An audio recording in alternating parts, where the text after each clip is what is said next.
Дорогие наши слушатели, работа Беренчи радио в прямом эфире продолжается. Сейчас вашему вниманию программа «Важный вопрос утреннего разворота». Иначе говоря, танкы бурулуштун негизги маселеси. Дорогие наши слушатели, пользователи нашей странички в Фейсбуке, доброе утро. У микрофона в студии Ирина Егенбаева и мой коллега Эрмек Актанов. Доброе утро, уважаемые радиослушатели. Сегодня мы будем обсуждать очень важную тему на сегодняшний день. Подведем, может быть, какие-то итоги этого года по предварительные итоги по борьбе с распространением коронавируса в Кыргызской республике. У нас есть телефоны прямого эфира, по которым вы можете задавать вопросы нашему гостю. Ирина, пожалуйста, напомните номер. Да, я напомню, телефоны у нас в студии работают два телефона. Это городской номер 0312 39 21 90 и второй номер оператор О 0502 39 21 90. Также вы можете смотреть нас в социальной сети Facebook и задавать свои вопросы нашему гостю. И сегодня у нас в гостях...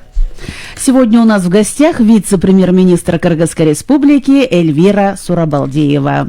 Эльвира Джергалбековна, доброе утро. Спасибо огромное, что нашли время и пришли сегодня в студию прямого эфира. Честно сказать, мы вас так долго ждали.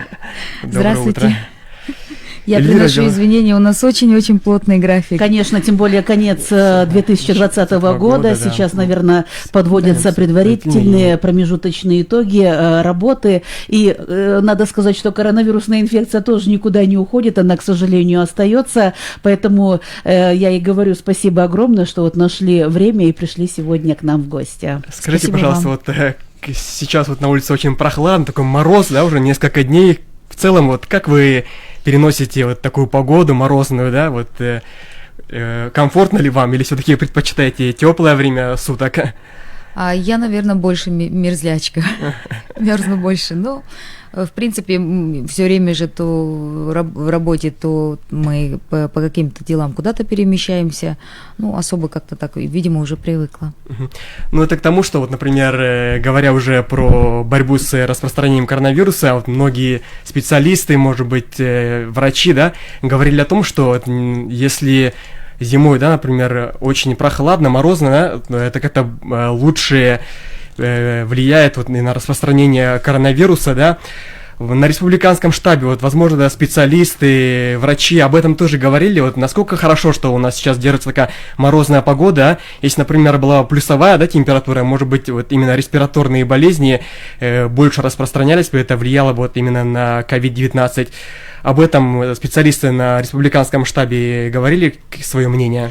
Как раз таки в последний раз, когда мы беседовали с эпидемиологами, они говорят, что вот именно такая вот морозная погода, возможно, способствует уменьшению ковида в Кыргызстане. Меня это тоже очень удивило, потому что когда предсказывали подъем второй волны коронавируса, это вот был ноябрь, все-таки надо признать, что вот у нас в начале ноября, потом в середине ноября, и пик, наверное, пришел где-то на 15 и 20 ноября, когда были большие цифры по коронавирусу.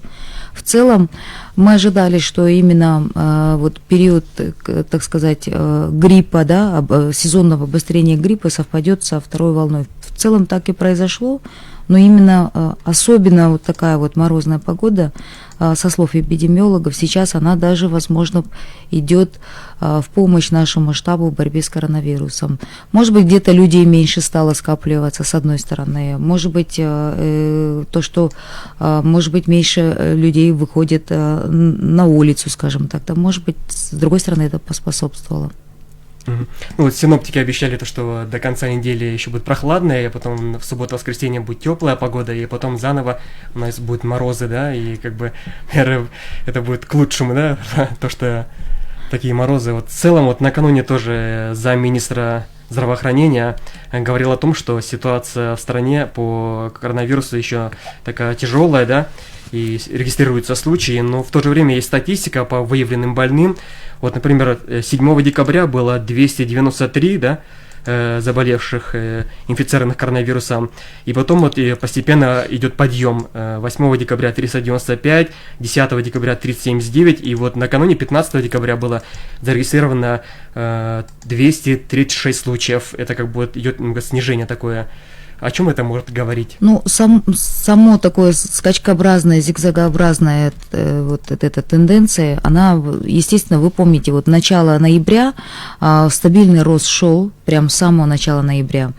Потом, получается, вот именно в декабре уже такие зигзаги стали поменьше, и там еще такое есть соотношение, увеличение, допустим, количества выздоровевших по отношению к количеству заболевших. Вот как только эти цифры начинают выравниваться, более или менее, это говорит о том, что у нас как бы не очень тяжелая, но, скажем так, средняя тяжелая, стабильно тяжелая обстановка, но не настолько, как, допустим, это было летом, слава богу.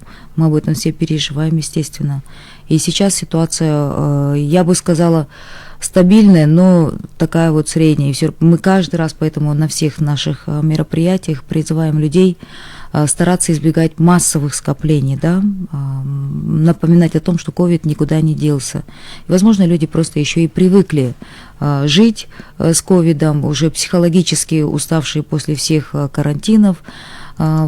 Естественно, вот это отражается на таких наших информационных мероприятиях.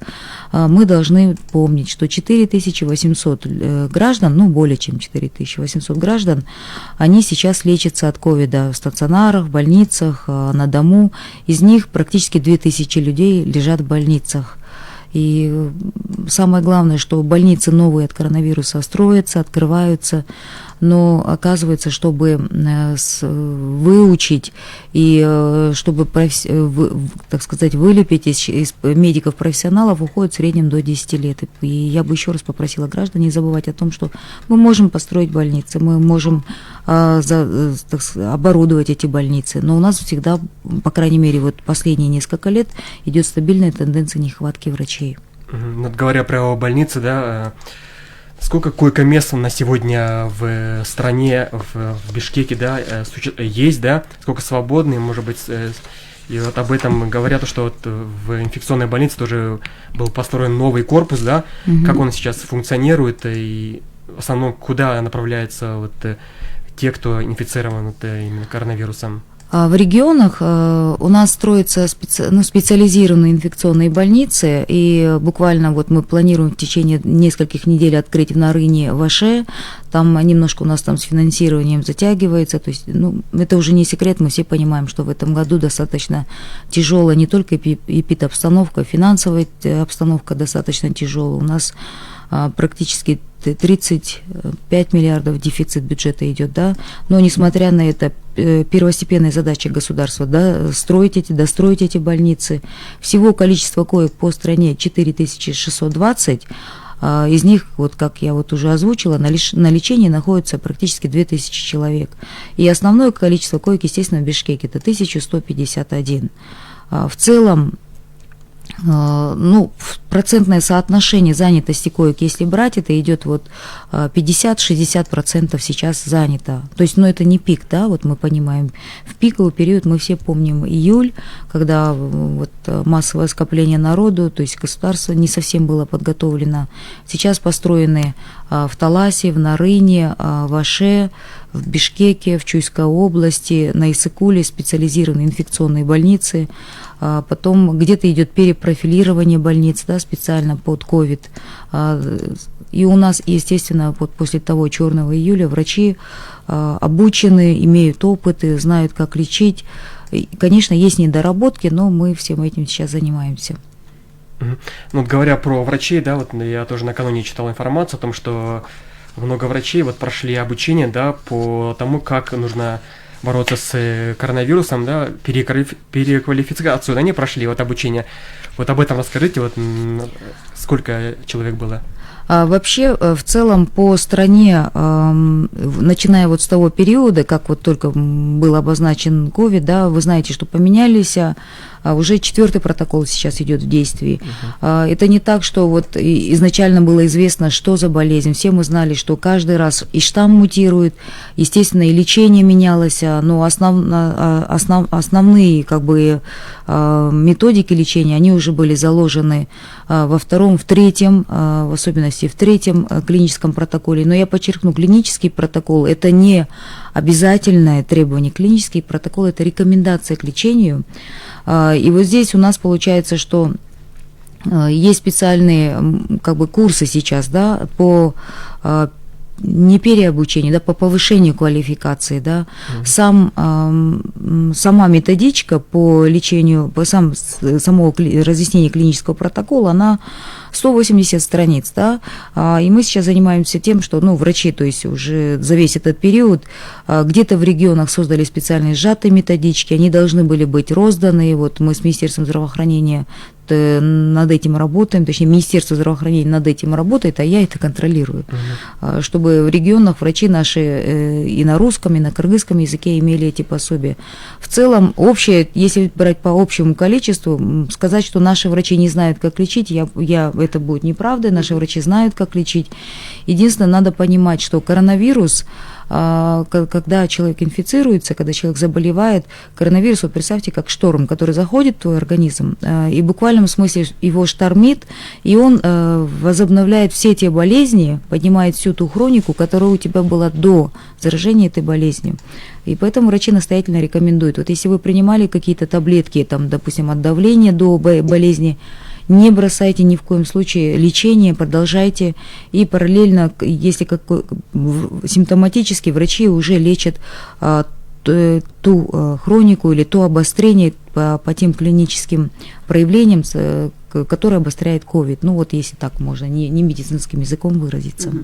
Эльвира Джергалбековна, вот касательно, опять же, вот в созвучии того, о чем вы говорите, вот о том, что вот в социальных сетях тоже пишут, что если пациент или если человек заболел, то лечат его не по протоколу. То есть, например, ковидные пациенты даже, можно сказать, залечиваются до смерти антибиотиками. Насколько это сегодня проблема имеет место быть? Буквально где-то неделю назад, вы, наверное, слышали в социальных сетях, у нас есть республиканский штаб по борьбе с коронавирусом, руководителем которого я являюсь, так как я вице-премьер-министр, да, курирующий социальный блок. Вот, и на этом штабе мы первый месяц, получается, 1,5 месяца, как я работаю, первое время мы заседали там каждый день. Сейчас заседания стали реже, так как с 1 декабря делегированы полномочия, есть вот чрезвычайные штабы в областях. И мы рассматриваем вот происходящее в областях, то есть такая общая координация идет у нас в республиканском штабе. Вот. И такой печальный пример был в городе Джалалабад, в частной клинике, которые разрешили лечить от ковида наших граждан. Там выяснилось, что за месяц 10 граждан, которые поступили туда, заболели, инфицированные ковидом. Из них, ну, согласно вот докладу, который я получила на тот момент, 7 наших граждан погибли.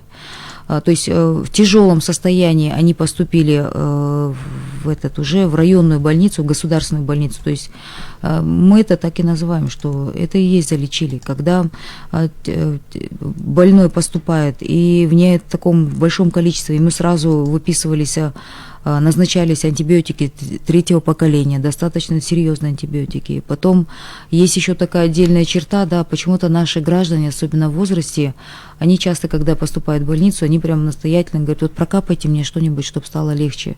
Ну и первый период болезни, да, все-таки нужно, там, рекомендуют врачи, там, обильное питье, да, вот нужно немножко дать возможность и организму, чтобы он как-то поборолся, наверное, да, и, ну, естественно, назначение лечения идет, там, самое легкое, там, от парацетамола, и дальше уже антикоагуляция, и, конечно, в тяжелых случаях там и гормональное лечение назначается. Проблема залечивания в том, что с первых же дней, если какие-то легкие симптомы, сразу назначать тяжелые антибиотики нельзя. сразу же назначать там гормональное тоже нельзя. Но где-то до сих пор такие единичные случаи есть. Они сейчас у нас Министерство здравоохранения буквально вот сейчас есть по тем же частным клиникам, выехали по рейдам, выясняют именно фонд обязательного медицинского страхования в регионах проверяет назначение, да, то есть вот это все комплексная работа идет. Естественно, очень сложно, наверное, запретить гражданам не принимать то, что не рекомендуется. Вот этот другой момент есть, да. Ну вот если мы говорим о протоколе, Эльвира Джергалбековна, сейчас же пациентов лечат по 4-му протоколу.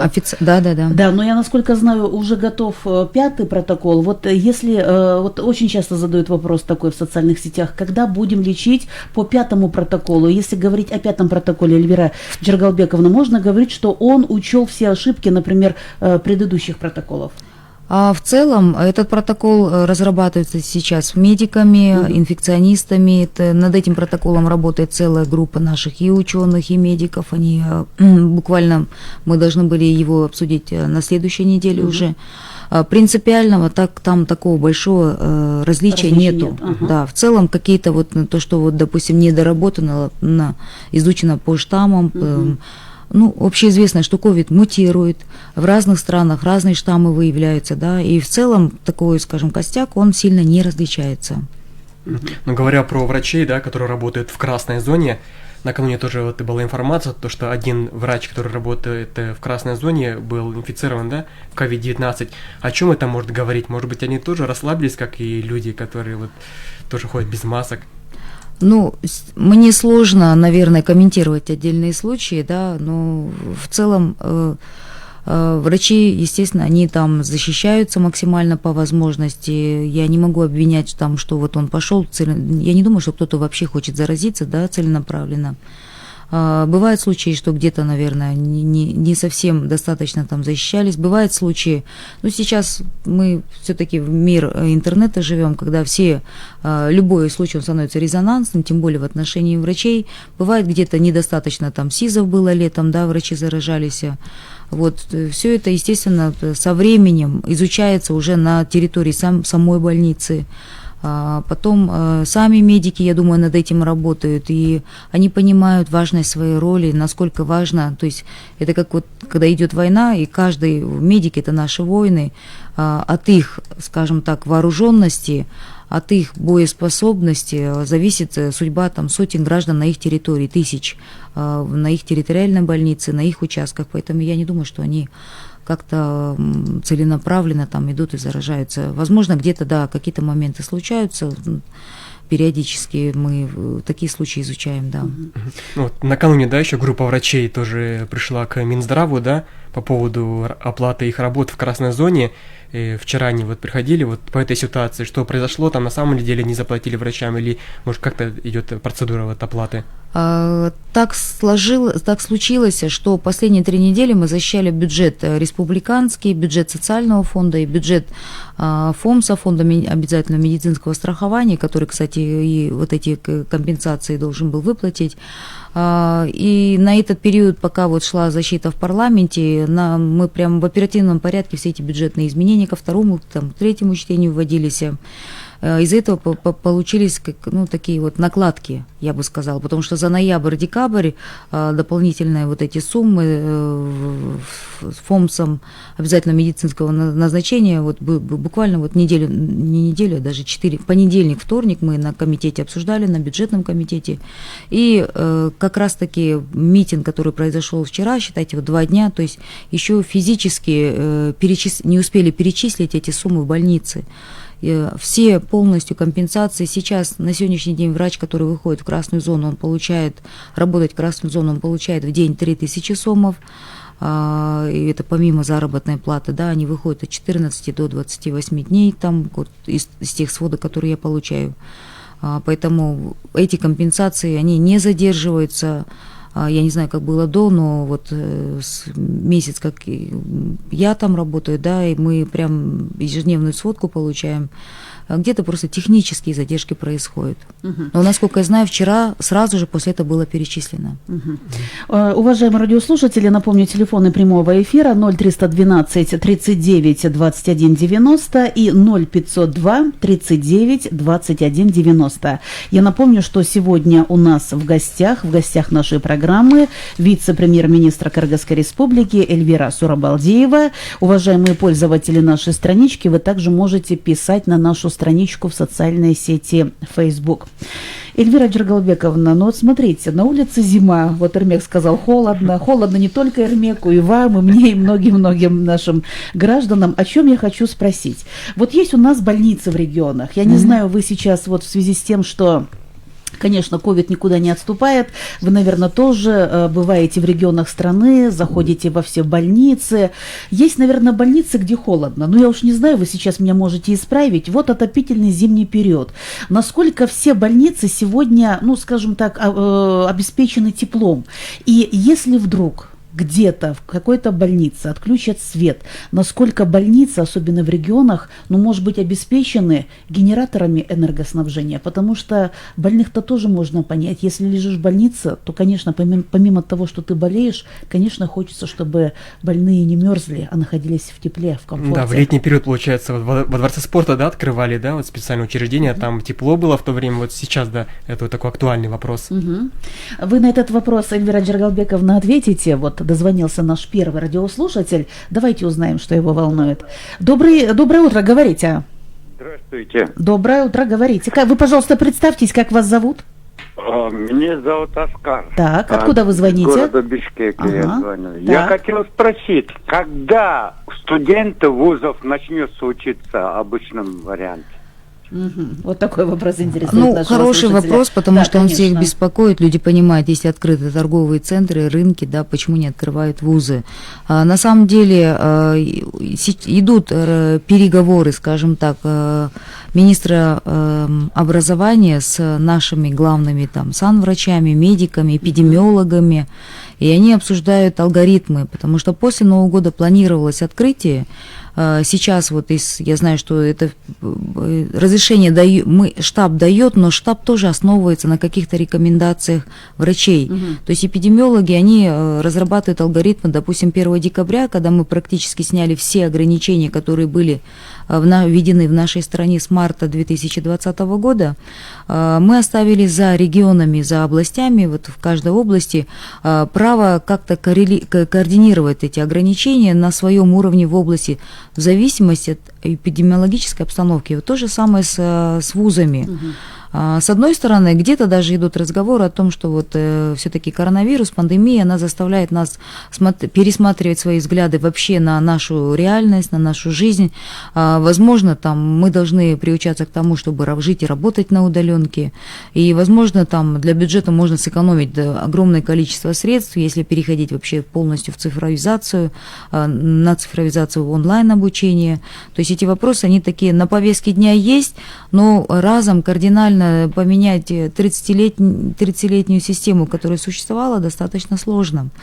И все-таки где-то люди элементарно, мы живые человеческие существа, мы социальные существа, мы, особенно молодежь, я представляю, как они скучают по друг другу, потому что когда открылись школы, да, вот, и на открытии одной из школ это прям вот было видно, да, что насколько дети бегут с радостью к друг другу, то есть даже дети между собой, да, соскучились по одноклассникам.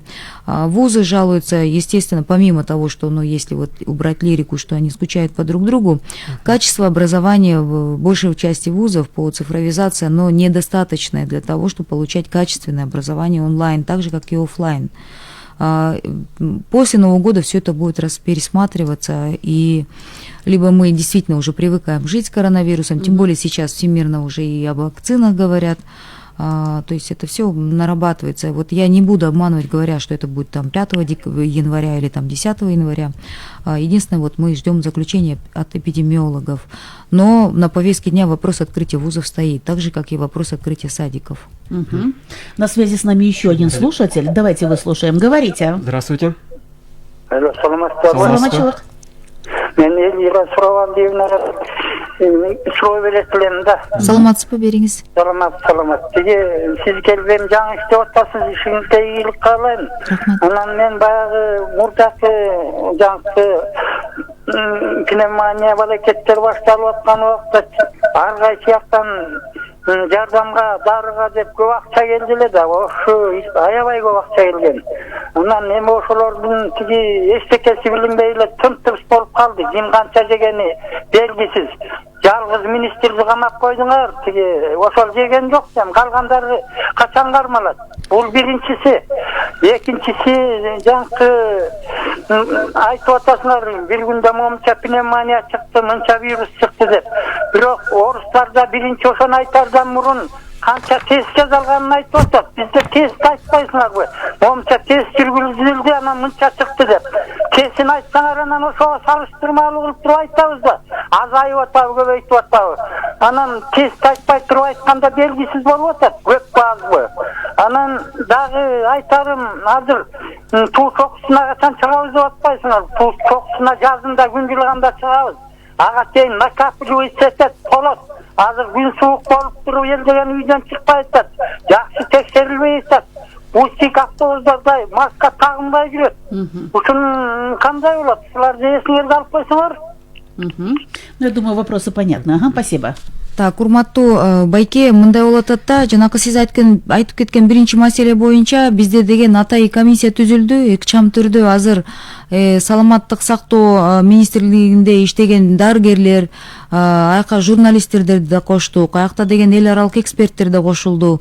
Ал жерден деген ошол июль убагында кыйын учурда деген жетекчилер эмес, а именно жөнөкөй региондордон болгон докторлорду коштук. Кызыл зонада иштеп кыйналган докторлорубуз да, дарыгерлерибиз да кошуп, бул жерден деген бул сиз айткан жана волонтерлор да кошулду, ошол убакта жардам берген. Анан жайында ата энесин жоготкон эки биздин жараныбызды да коштук ал комиссияга. Бул комиссия эмнеге түзүлдү? Сиз айтып аткан жанакы маселе сырттан ушунча миллиондоп, эми 700 миллион расмий түрдө, анын ичинен 400-300 миллиону сарпталды, дагы келе жаткан немеге оборудование коротулат деп, ошол элден 90 миллиондой чогулган, ошол 90 миллион сомду кайка кетирилди? Жалпы ситуация коронавирус пандемия башталгандан бери эмне болду? Мамлекет тарабынан, өкмөт тарабынан кандай иш-чаралар жүргүзүлдү деп ошол комиссиянын ичиндеги эми расмий 20-30га чейин жетип атат.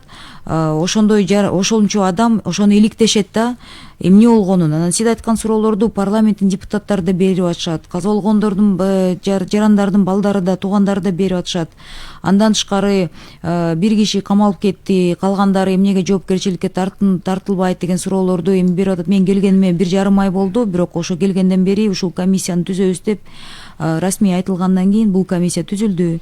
Эми иштеп баштап бул жерден көп, мен ойлойм, чыныгы ситуацияны ошактан биз көрүп, иликтенип, бунун баары расмий түрдө элге жарыяланып, пресс-конференция берип айтабыз.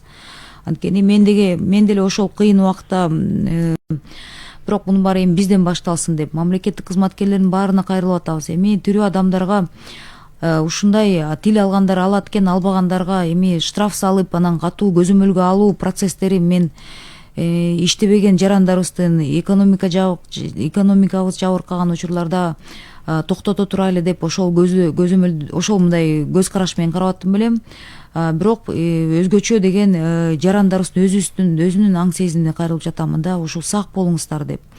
Эми мамлекет тарабынан биз катуу биринчи карантинге жапкандан кийин деле баары бир ачылгандан кийин сакталбай жатат эл.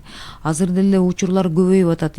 Каза болгондордун сандарын карасак, ичиндеги көбүнчөсү жаштары улуураак жарандарыбыз болуп атат да. Ну вот по моему вопросу, помните, касательно отопительного зимнего периода, насколько больницы в регионах особенно обеспечены теплом, и если вдруг отключат свет или что-то в этом роде, генераторы, насколько вот сегодня генераторами обеспечены медицинские учреждения? На заседаниях штаба, когда мы поднимаем, там присутствуют заместители губернаторов, заместители постоянных представителей правительства в регионах и кураторы социального блока, там присутствуют координаторы областные по здравоохранению, представители МЧС, представители соответствующих всех государственных органов каждой области.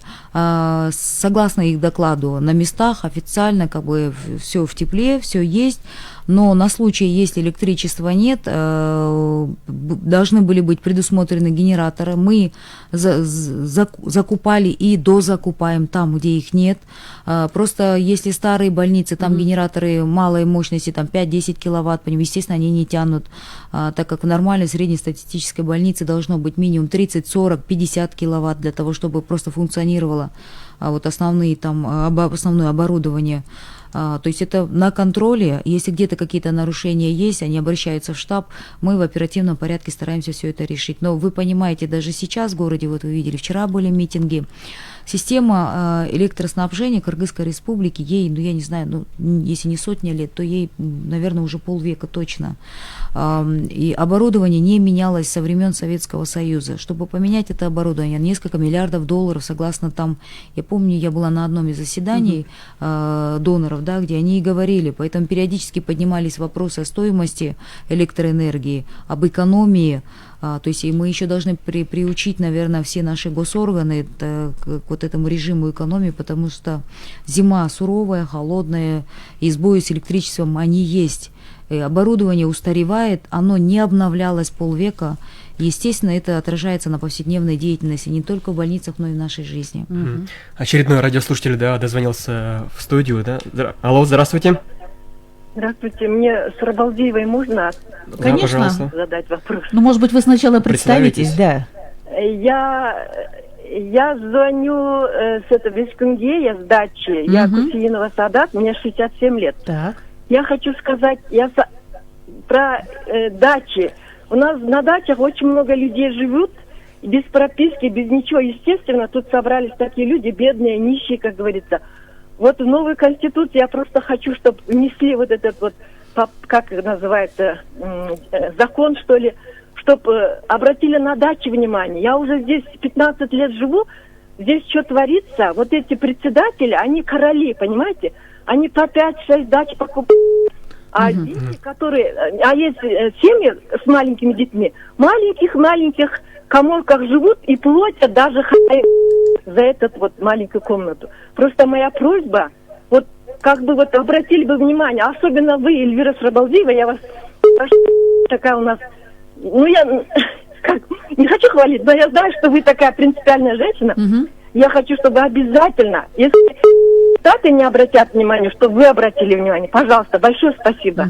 Спасибо вам. Спасибо. Спасибо, Садат Эйджи. Вопрос с новостройками, вопрос с дачами, вы знаете, он уже на протяжении, наверное, последних именно 15 лет, вот как вы и обозначили, тот возраст, сколько вы там живете, да, в парламенте, будучи депутатом, мы об этом говорили, но статус, он буквально недавно, где-то недели 3 назад, наверное, президент, исполняющий обязанности президента на тот период, да, подписал законопроект, согласно которому, да, у нас произошла там трансформация земель, да, то есть узаконили многих тех, которые нелегально жили на протяжении 10-15 лет. Последние особенно годы. И это в ответ должно повлечь за собой инфраструктурные изменения. То есть как только произошла трансформация, как только происходит узаконивание, легализация, государства со своей стороны должно выполнять свои обязательства. И в том числе то, что вы обозначили по медицинскому страхованию, о заботе о каждом гражданине. Единственное, с дачами, там, со статусом надо решать, но мы обязательно, то, что вы сказали, я возьму на контроль и передам своим коллегам, также, кто курирует эту деятельность. Очередной радиослушатель дозвонился в эфир Биринчи радио. Здравствуйте. Алло, саламатсыздар. Саламатсызбы. Мен Эльвира Жигалбековна суроо берейин дедим эле. Аламедин районунан Кожобаев табыш деген. Биздин райондук кесип бар агровести дегенчи. Анан ошол жерге сиздин сүрөтүңүз менен анан момундай бир теманы коюп коюптур да. Мен озо окуп берейин ошо кесиптеги. Жергиликтүү бийлик органдары экономикалык ишмердүүлүктүн түрлөрүн жандандыруу маселесин чечүү ыйгарым укугуна ээ болушат деп. Мындай укуктары жок беле алардын. Анан тиги жеш кылса деле укуктат алар райондорго. Анан мен мунун жеситтин главный редакторуна барып, буга түшүндүрүп берчи, бул эмне мындай укуктары жок беле жергиликтүү бийликтин десем, бабайке билбейм, как тиги менин өкмөттүн сайтында тургандан как есть так биз бияка чаптап салдык дейт. Ушундай кызыктуу эмелерден жооп бере алышпайт да ушундай эмелергечи. Рахмат. Любой жергиликтүү орган колунан келген иштин баарын жасай берсе акылуу да. Эч ким ага тыюу салбайт да. Даже президент тыюу салбайт да. Туура айтасыз. Мен ал сүрөттү көрбөптүрмүн. Менин сүрөтүмдү ала эмне келип койгонун азыр түшүнбөй жатам. Бирок сиз айтып аткан жанакы эми бул чакырык эмес, бул сиз туптуура айтып атасыз. Бул күнүмдүк иш-чара да. Бул ар бир айыл өкмөттүн, ар бир өзүн башкарган жергиликтүү өкүлчүлүктүн жасай турган жумуштары да. Туура айтып атасыз. Хотела бы обратить внимание, Эльвира Джергалбековна, на комментарии наших пользователей. Пусть меня простят наши пользователи за хромой кыргызский язык, но на тройку, наверное, с плюсом прочитаю. Вот Базаркуль Маамытова пишет. Тура айтылды пандемия боюнча бул боюнча оюнузду айтып кетсеңер, айта кетсеңиз нарын шаары боюнча. Вот это, значит, первый пользователь. И вторая, Гульзат Сакеева. Март-апрель айында иштеген медиктерге компенсация качан төлөп бересиңер? Рахмат. Базаргүл айым, нарында айтып кете турган биринчиден өкүнүчтүү бир фактор бар. Бүгүнкү күндө нарындагы иштеген биздин дарыгерлердин саны толук эмес. Ошондо буга чейин 52 азыр процентный соотношение 55% доктурлар эле бар экен. Ошондуктан ситуация бир кыйла мүмкүн мындай канааттандырарлык эмес. Жалпысынан иштеген дарыгерлерибиз иштеп жатат, кемчиликтерди угуп жатам. Эгер арыз муңдарыңыз болсо жазыңыздар. Менин расмий баракчаларым бар интернеттен, мамлекеттин сайтына кирсеңиздер, ал жерде мен электрондук дарегим бар, ошол электрондук почтама жазсаңыздар болот. Март-апрель учурларда ошол кызыл зонада иштеген доктурларыбыз, жалпы коронавирус менен ооруп калган доктурларыбыз боюнча суроолор көп көтөрүлүп атат коомдо. Ал жерден деген компенсация маселеси мен ачык айтып кетейин. Азыр деген биз өкмөт тарабынан мына кечөө эле совещание өткөрүп талкууладык. Бүгүнкү күндө деген каза болгондорго 1 миллион сом компенсация, ооруну жуктуруп алгандарга 200 000 сом компенсация каралып атат. Бирок парламент кабыл алган мыйзамга жараша аны биз шайкешке келтирип атабыз. Каза болгондорго компенсацияны өзгөртөт окшойбуз и ооруну жуктуруп алгандарга дагы суммасы өзгөрөт окшойт. Бирок ошол суммалар өзгөрсө, анда толугу менен баардыгынан төлөй алабыз деп. Бирок ал жерде бир чоң маселе бар.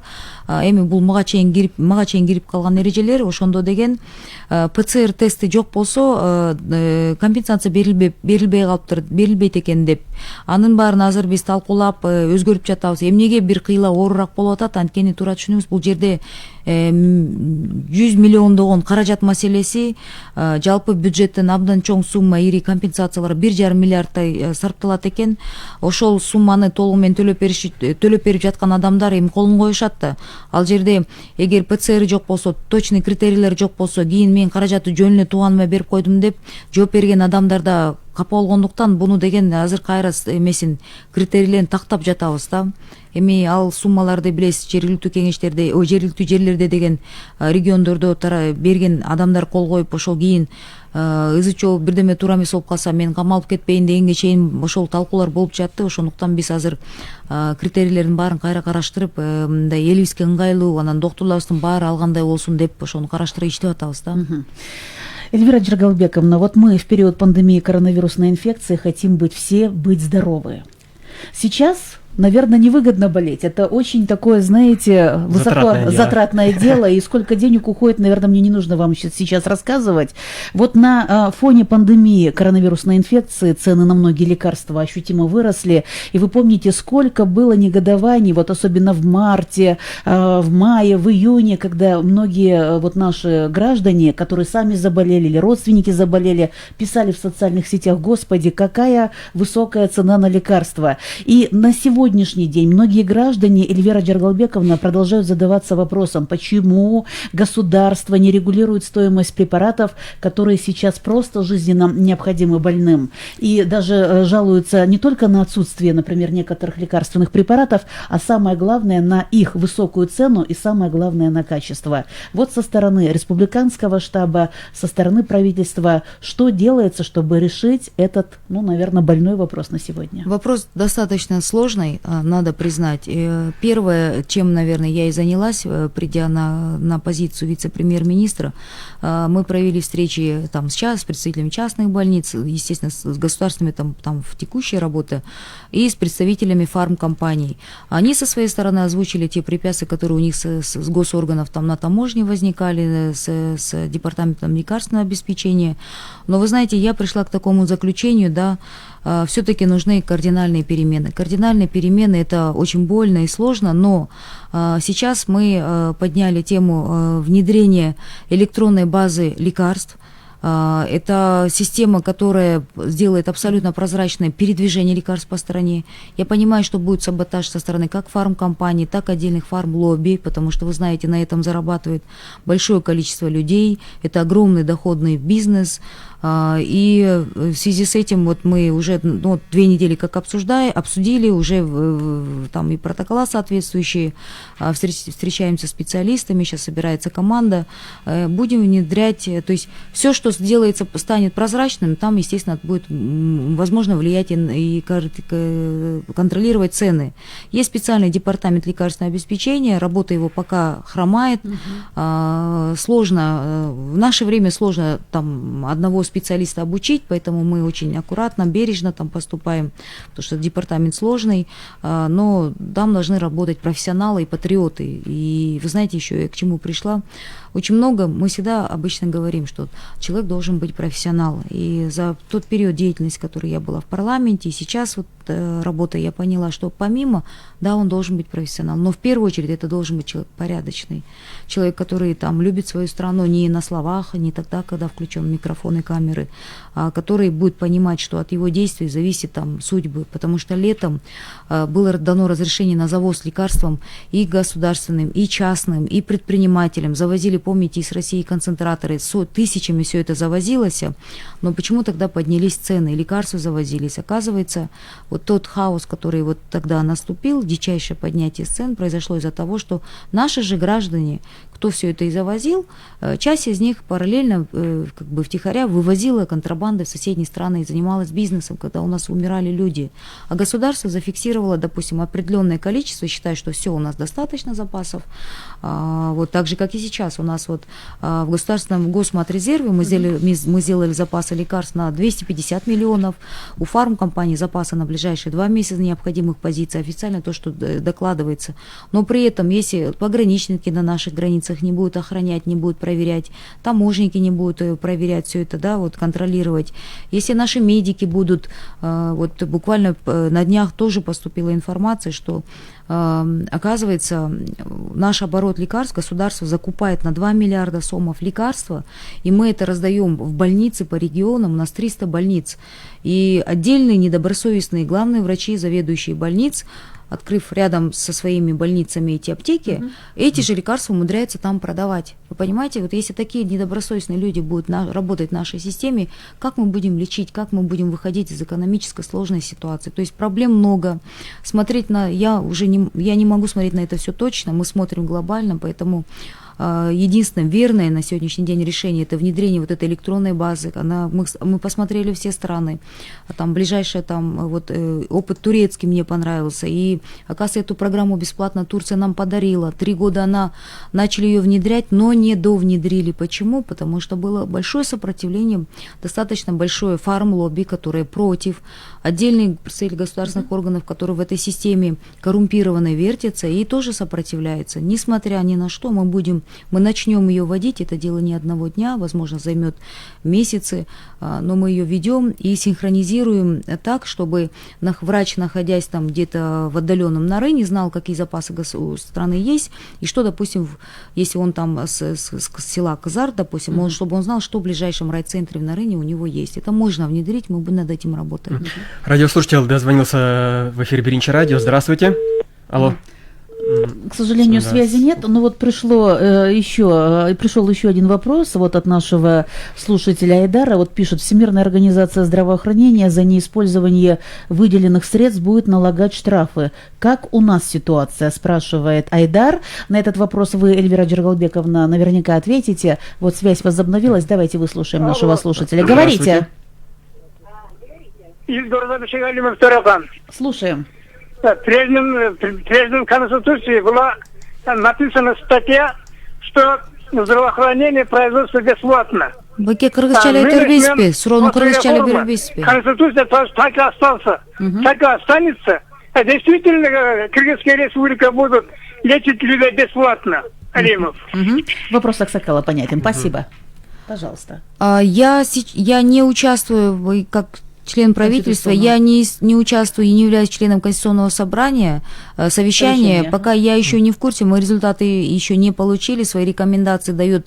Вы, как гражданин, можете спокойно туда отправить свою рекомендацию письменно или прийти и высказать свое мнение, там это открытые там двери. Каждый гражданин имеет право сказать свое пожелание, сказать, что вот какие изменения он хотел бы оставить, внести или наоборот поменять. Поэтому это ваше право, да. Вот на сегодняшний день, на сейчас я пока не знаю, что к какому решению приходит. Я, как и вы, наблюдаю это из социальных сетей, из новостей. И вот по вопросу Всемирной организации здравоохранения. Вы знаете, то, что приходит напрямую в Министерство здравоохранения, помощь, да, средства со стороны Всемирной организации здравоохранения, они должны быть на контроле руководства Министерства здравоохранения. Если вы знаете какие-то факты там неиспользования или нерационального использования, пожалуйста, обращайтесь, я естественно, все это перепроверю. На сегодняшний день, сейчас, я же тоже получаю доклады от руководства Министерства здравоохранения, пока как бы таких вопросов не было. Видимо, радиослушатель, да, дозвонился до нас снова. Алло. Мы слушаем. Саламатчылык. Мен ушу Эльвира айымга молодец жакшы деп деп айта элем, менен бир суроом бар эле. Могу биздин фармацевттер эң коррумпированный да ушуну сиздин алыңыз жетпей деп коем. Жалгыз сизге окшогон дагы бир команда менен иштесеңиз жакшы болмокчу. Ата мен өз көзүм менен көрүп атам да, мына больницага барсаң, ошол жерде мен врач менен отурсам, фарм компаниядан кыздар келип туруп, сиз Морекини деп процентин айтып, Морекини назначать этме деп айтып кетип атканын өзүм көрүп атам да, анан сразу эле ошол дарылар жазып баштады. Бир жакта арзан дарып турса, жок, бул болбойт, мо кымбаттанып керек. Бул эркек жакшы. Туура эмес. Элди бидемикке салып алдап атат да, бул фарм компанияларды ушу кандай кылып туруп бир этектерин эмесин ооздуктап болсо. Рахмат. Бул жерде мындай экен да, где спрос, там и предложение болуп атат да. Ошол ситуациялар боюнча, региондор боюнча сиз бир гана мисалды айтып атасыз. Бул мисалдар абдан көп болуп атат, өкүнүчтүүсү. Бишкек шаарында доктурлар менен ошо фарм компаниялар мындай биргелешип, чырмалашып иштеп калган учурлар көп болуп атат. Эми мен таң калганым, ушундай арзаныраак аналогы болсо деле кымбатын берген доктурларга таң калам да. Өздөрүнүн деле башынан июль убагында жакындарын жоготкон учурлар көп болду, тааныш туугандарын жоготкондор көбү болду. Баары бир мындай кайдыгерликке салып ушундай мамиле кылып атканда ар бирөөсүнүн колунан кармаганы кыйын экен. Эми жанында отурбайсың 24 саат. Бул жагын караштырып, анан фарм компания менен жолукканда деле эскертип атабыз. Ал жерден иш козголуп атат көп. Фин полиция иштеп атат, АКС иштеп атат, бирок баары бир эле аягында бул маселени деген мен ойлойм глобалдуу карап, жанагы мен айтып кеткен электронный базаны киргизип туруп буну ошол менен эле токтойт экен да. Жолдорун бир айлам деле кетти, бир айдан бери издеп атабыз. Анан күрөшкө алым жетет, бирок сиз айтып кеткендей, элестетиңиз, үстү жактан 30 жылдан бери президенттер алмашат, министрлер, вице-премьерлер, ошондор алмашып келип кетип атат 30 жылдан бери далайы. Бирок ортоңку катмарда оорукананын жетекчилери, ошакта иштеген главный врачтар, ошакта иштеген билесиздер, алар 10, 20, 30 жыл иштегендери бар. Алар ушунчалык бул коррупционный жана мафиозный схема менен аралашып, өздөрү оорукана частный ачып алып, мамлекеттик ооруканада иштеп алып, пациенттерди ошака жөнөткөн учурлардын далайын билесиздер. Элдин баары билет да, бирок жанында жүргөн туугандарын орноштуруп атат. Анан дагы бир чоң көйгөй ошо жаш студенттерди бүтүп калган ооруканаларды медик академияны бүткөн жаштарыбыз барса, хирургтар мисалы өзүнүн жакындарын үйрөтөт экен. Анан актат каржы маселеси да чоңуп турат. Мындай моралдык идеология жактан да доктурлар менен да иштей турган убакыт келди окшойт да. Бул жерден жалпы түрдө ошо региондордо эл тарабынан бул да маселе көтөрүлсө жакшы болот эле. Мага да жардам болмок. Биз эми күрөшүп жатабыз, айтып жатабыз, бирок бир маселени көтөрсөң эле, мисалы мен канча көп нерсени штабтан козгоп атам, эртеси күнү эле үстү жакка барып чуркап тиги арызданышат экен. Экинчи жагы деген тармактарда жамандатып мына иштеген кишини бүт эле жерде сөз кылат экен, мына бизге деген ушинтип бизди ушинтип урушуп атат деп мына арызданышат экен. Ушундай учурлар көп болот, бирок иштеп бунун бир гана жолу бар. Расмий ачык иштеш үчүн цифровизация керек. Жанакындай электронный база лекарства киргизгенде бунун баары электрондук түрдө доктурларда иштегени көндүрөбүз да. Баары бери. Эльвира Джергалбековна, до конца нашей программы остаются считанные минуты, и хотелось вот еще о чем спросить. Через 2 недели Новый год, потом досрочные выборы президента, референдум, и эти события, конечно, связаны с увеличением контактов между людьми, и сегодня, конечно, важно не допустить того, чтобы все-таки не было увеличения количества заболевших граждан COVID-19. Если вдруг, не дай бог, будет увеличено число пациентов вот в период новогодних праздников в связи с тем, что вот скоро, я еще раз повторю, досрочные выборы президента, референдум, система здравоохранения будет ли полностью готова к такому, ну, может быть, не очень негативному сценарию? Здесь вот еще добавить, да, хотел бы, может быть, корпоративы, да, еще перед Новым годом, до этого такой болезненный вопрос, меня тоже знакомые спрашивают, да, у вас будет корпоратив? Я говорю, нет, к сожалению, не будет. Госорганам запретили. Да, запретили, ну, на самом деле, каждый человек должен заботиться о своем здоровье, может не ходить, но другие говорят, что, может, у нас будут корпоративы, да, вот как вот с этим быть? Вот какая-то работа ведется в штабе, вот, может, какие-то рейды будут? Вы знаете, у меня буквально недавно возникла прям такая дичайшая мысль, это, видимо, тоже от, вот я расстраиваюсь, я же все-таки хожу, вижу, как я живой человек, у меня большое количество знакомых, друзей, которые там покупают новогодние наряды, мои подруги, да, которые просто мне об этом уже ни о чем не говорят, вот, которые собираются участвовать в этих корпоративах. Ради бога, никто ограничений как таковых сейчас вводит только, вот, допустим, на каждом своем участке мэрии, области. Но мы должны понимать, что да, пока вы молоды, может быть, у вас хороший иммунитет, но даже это не гарантирует спасение от ковида. И у нас и молодые летом умирали. Но вы должны одно понимать, что вы придете домой, заразите старших. Вы ходите в супермаркетах без масок, вы заражаете кассиршу, которая живет, может быть, со старой мамой, да, она придет, и у нее умрет мама. Вот этих вещах я стараюсь донести. Потом, насколько готовы больницы. Еще раз повторюсь, больницы есть, лекарств достаточно, у нас достаточно оборудования, очень много доноры помогали, волонтеры тех же кислорода, да, все это в стране есть и будет дозакупаться. Мы сейчас, опять-таки, прямые поставки, все напрямую будем дозакупать. Но проблема в другом. У нас неполная комплектация врачей. В год выпускается там несколько тысяч этих медиков, студентов, да, и мы этих молодых клинических ординаторов направляем в регионы, но они тоже патриотизмом, для них тоже нужно на государственном уровне создавать условия. Мы пытаемся выйти из этой ситуации, нам большое спасибо акимам 40 районов, 453 у нас Айлук-Мету, 1600 сел, вот главы этих сел, депутаты, я им очень благодарна, они помогают на местах, чтобы расположились эти врачи, да, вот молодцы, на местах у нас люди все работают, вот, но у нас все равно идет нехватка врачей, как я сказала, на рынке 55%, это при незагрузке сейчас идет, сейчас у нас при незагруженном, не тяжелом состоянии идет 60% загруженности койко-мест, если массовые мероприятия, если люди не будут подходить осознанно, ничего не запрещается, да, но это не означает, что нужно отключать голову. Надо понимать, что вы, возможно, Бог вас, как говорится, и сохранит, но может пострадать совершенно невинный человек. Да, Берегите себя, вы пожалуйста. знаете, хочется призвать только к одному. Дорогие наши радиослушатели, пользователи нашей странички, будьте здоровы. Берегите.